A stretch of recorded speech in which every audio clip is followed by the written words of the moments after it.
It's been a long time since I did a vlog. In fact, it's been months and months. So what has been happening? As if you've been watching the vlogs, you'll know that I came back to suburbia a year ago, and we was homeless still for, I think it was 10 weeks or something like that, and then we got this flat. And I've been in this flat since July last year and hated every single day. And as time has gone on, I've become more and more unhappy because I don't belong in suburbia, in a city, and I'm not thriving here at all. I can't stand it. So basically what's happened is recently I have made the decision to go back home, which is in Scotland. So my family have seen how I've struggled down here, and at first they were upset because they thought I'd changed my mind, I'd get used to it. They've tried to find me new places to live, but no one will accept dogs.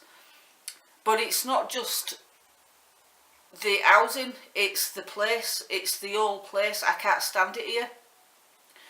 The drivers are very aggressive, the people are rude here. I was brought up here, but it's just not a nice place to live anymore. I don't fit in anymore. I belong where I can be left alone and just be in my own private space. So I've decided to go back. So we're looking for a caravan now and somewhere to live, and we're going back up there. The thing is, I've got some minor surgery on June the 15th, I think it is. I'm going to show you my tooth. I don't know if this will show right now, but the state of this, right? I am putting in an official complaint about my dentist. If you watched the other blog, you'll know that I nearly died from sepsis having this tooth out. But I had 3 teeth to be took out. So there's one there and one down here.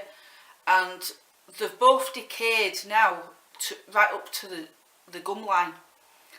And this veneer snapped in half. And because it snapped in half, obviously it needed to be fixed. So I went back to the dentist and I said, these teeth need to be sorted out. And I'm really concerned because last time you took that one out, I nearly died, and it took nearly 2 hours to take one tooth. And so I'm really concerned about the other teeth. And he said, well, what I'm going to do is just have a go at taking them out, and if I can't do it, I'll refer you to the hospital. And I said, no, just refer me now, because I'm not letting you on my teeth. So he said, right, I'll fix the veneer and I'll put a little filling behind these 2 teeth here, and then when you get those 2 teeth out, you'll be okay then. And then I thought, right, I can go back to Scotland after my teeth are sorted out. But what happened is, I went back 3 days ago and he put a composite on my tooth because he couldn't put the broken veneer back on. And then he did the filling. Now the next morning I noticed I couldn't eat because these bottom teeth are hitting that tooth, because the veneer at the back has been packed out too much. So my bite is wrong, and he never checked the bite. And the composite fell off. As soon as I brushed my teeth, it just fell off. So I thought, he's totally incompetent, so there's no way I'm going back. But this is really funny. I went to the hospital, to the maxillofacial clinic, and the dentist sat there, and I said, I want a general anaesthetic. I want you to just knock me out and take out these teeth. And he said, no. And I said, why not? Please just knock me out and take the teeth out. And he said, no, I won't knock you out. I'll just take them out normally. And I said, you can't, because they've buckled and they've both got infections on the root. And he said, no. You are obese. And I just sat there, and he said, I ain't touching you. And he said, I do not give anaesthetic to anybody with a BMI over 40. And I thought, hang on a minute, how much do you think I weigh? So when I came home, I went on the Nintendo Wii and I did the body test, and my BMI was 33.61, which is obese. But I thought, what do you have to weigh to be 40 BMI? But it was funny. But anyway, he's booked me in for June, like I said, and he said, I'll whip these teeth out. But they've both got infections, and after the last time, I'm terrified. And I says, what about antibiotics? And he said, no, I take your teeth, I'll just take it out and take it out. And I thought, oh my God, because actually it isn't just take them out. Both teeth, you can't grab them because they're buckled up to the gum line, so it means they're going to have to cut round the gum out and get up a different way. But oh no, he's not having it, no. You'll be in and out in 2 minutes. So now my dental phobia has increased because I've got, 5-6 weeks, and then I'm back there and oh God, I'm scared. I am really scared. And look at my tooth. So I am going to order, I've been watching some videos on YouTube about how to fix your teeth, and there's something called microbeads, and you melt them, they're like little plastic balls, and then you shape them into a tooth and put them on. So I'm going to have a go at that. But oh my God, my teeth, honestly. So there's that, and then there's just the general day-to-day life. It's funny because I haven't been doing videos because I feel like I've got nothing to talk about, because life is boring here. There's no adventure. I haven't made any new friends down here because I don't like the people, to be honest. It's not that there's anything wrong with them, it's just we've got nothing in common. And I realised that having spent a few years living in Scotland, I've become really, really more unsociable, and I don't really like hanging out with people, and I like to be on my own. It's very difficult in a city when you're surrounded by a lot of people. This complex that I live in is really suffocating, and there's so many people about. Even when you sit in the garden, even though there's a fence that's a little bit private, you get a lot of traffic going past on foot and in cars. So you can be sat there for half an hour and maybe 50 people will walk past, and they all look in when they walk past, because you do. It's not private enough for me, and there's so much noise. Just outside this flat is an industrial estate, and they work nights, so at night you can hear the traffic as well. The big lorries come at night, and they come past the window and all the building shakes, and then you know the beeping noise that they have on these lorries when they're reversing, like beep beep, you hear this all night. And then the local druggies will congregate outside the flat about anywhere between 11 at night and 2 o'clock in the morning and do the deals. It's just ridiculous. And I think back to myself and think, wow, do you remember being on Ling when the only thing you heard was an owl and birds singing, and sometimes you'd hear the sea in the distance. When it was really stormy, you'd hear it crashing on the rocks and stuff, but that was about it. And sometimes I'd hear the sheep coming into the garden, but down here, it's just terrible, really. I went, right, this is funny now, because you know that I like, I see signs in everything. So the other week I went up onto the moors because I felt really depressed. I thought I need to be alone, not near anyone. So I went at night time, about 9 o'clock, and I went up to where the yachting lake is, and I just sat there in silence in the car on my own, and this was actually amazing for me personally. I saw something in front of the car on the road coming towards me. I had no lights on in the car, I turned it all off, and it was a big shadow, like a big dark shadow, and I thought, what is that? And I couldn't make out what it was, but it came towards the car and then went past the car. and it was the size of a dog, but it was low on the ground, so short legs, and I couldn't make out what that was. But when I was coming back, my headlights caught the road, and as I'm driving along, I caught what the creature was, and it was actually a massive, massive beaver. And I have never seen a beaver in my life down here. It was about this long, this fat, with little legs, and it had a flat tail that came out like this. And I was absolutely amazed, because when you've lived somewhere for many, many years, and it's the first time you see something, to me, that is a sign of something. And then just after I'd seen the beaver, this big frog jumps into the road in front of my car.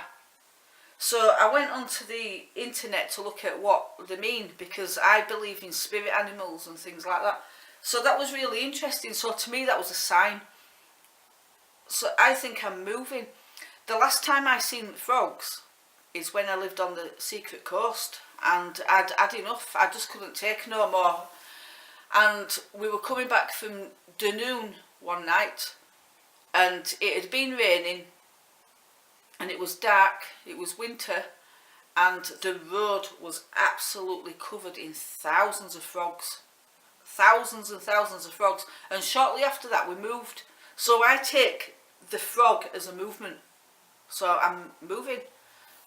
So as soon as my teeth are done, I'm going. And my family have actually given me their blessings this time, because they see that I've descended into the pits of hell down here. I am not myself here at all. I have been playing the piano and writing some music, but I've done no writing at all. I was writing a book. I wrote more living in the car. I nearly finished a book while I was living in my car for 6 weeks, but down here I haven't wrote a one word.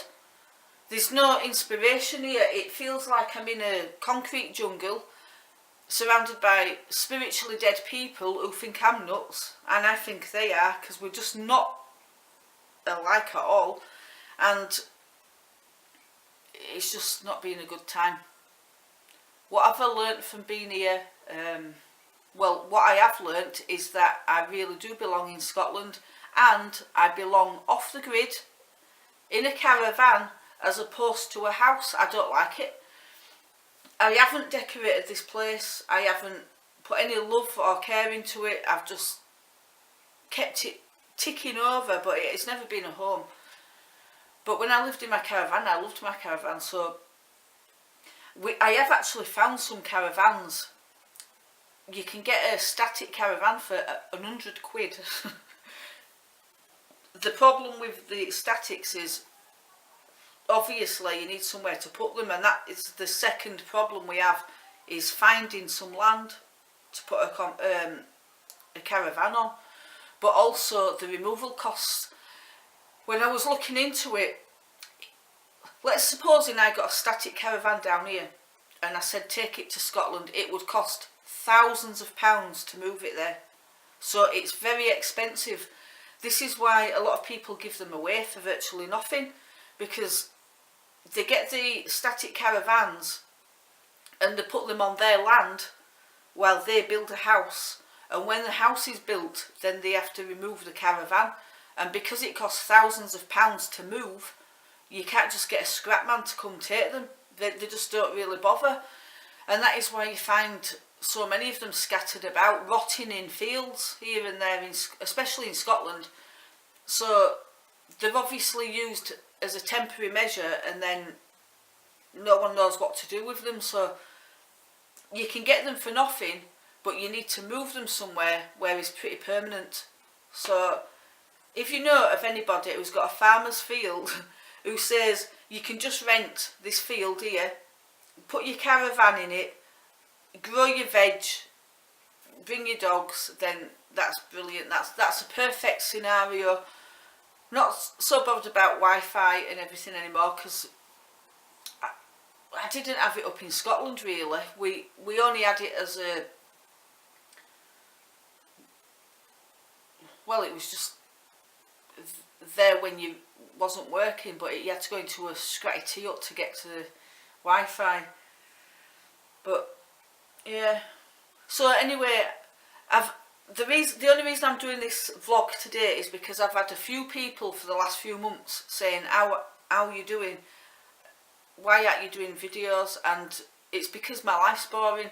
But somebody said it doesn't matter, just talk anyway, so there you go. Talked. I could tell you a million stories, but I think who wants to hear them? I think when I started doing these vlogs when I lived in Scotland, because I wanted to record my journey for myself more than anything, and I just put it on YouTube as a record of my journey. I've actually found a lot of footage I never actually put up, and the reason I never did is because part of the journey was done with Paul, and he is a very private person, and on the footage that I found, he's caught on it, if that makes sense, and so is his car, and he says, I don't want anything to do with me on the tape, so that's fair enough. So there's a lot of things I can't put on for that reason, but I had some really good footage as well of a lot of the trips that I did up there, and the camping expeditions with the Father Ted on the illegal camp spots and stuff like that, but I can't put them on if it puts somebody else in, and I can't edit properly, so I can't edit those bits out. So never mind, I will be back up there. I reckon within 3 months I'll be back in Scotland for definite, because there's so many scenarios that I've got going on here. One is get the caravan, get some jobs up there and pay rent on a field. The other one is get a living job. The other one is find somewhere to rent, temporary sort of thing, and save up for some land. But we'll never know what's going to happen. If you've got any suggestions anyway, that'd be great, because there's people who watch these vlogs because they either already live in a van and we just watch each other to see how we're getting on, or you want to live in a van, or you lived in one and no longer do. But I'm definitely going back into a caravan, because I prefer them. I just prefer them to an house now. So first of all, we'll keep us out for a caravan, somewhere to put it that's private, where I can have dogs, and somewhere safe. And another one is living jobs, and the other one is find somewhere to rent temporary. The ideal scenario for me would be to get some land that we can rent and get a static put on there, because they're big enough. So just keep an eye out. Anyway, I hope everybody's okay. I hope that you're all doing right. I've been watching your travels, Kirsty and Andrew.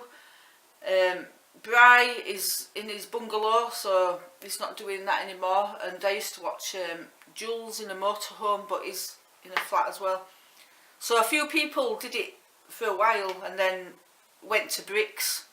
I don't know how long they'll last. Maybe, I don't know, they might enjoy it over years. But I personally, I've tried both. I've lived in a house for all my life and then went into a caravan, lived in a car and lived in a tent. And my favourite scenario, if I could have anything I wanted, would be to own outright my own home, a house with a garden, but that is a long way off. So ideally, as far as the temporary situation goes, I would rather live in a field in a caravan, and I prefer that to a house. It's cheaper, it feels more free to me, and it feels more natural to be around nature. And the problem as well with houses is a lot of them are going on to smart meters and getting 5G put in, and I don't want to be near that either. This is why I like Scotland. I want to get as far away from technology as possible. I don't like it. So anyway, I'm going to go. I will do some more videos if you really want. But they're just going to be waffling crap about what I'm planning on. I'm waiting at the moment for BT because I've got no phone line. It's just crackling. And my son is coming round. So I'm going to go. Thank you for asking of me anyway. Bye bye.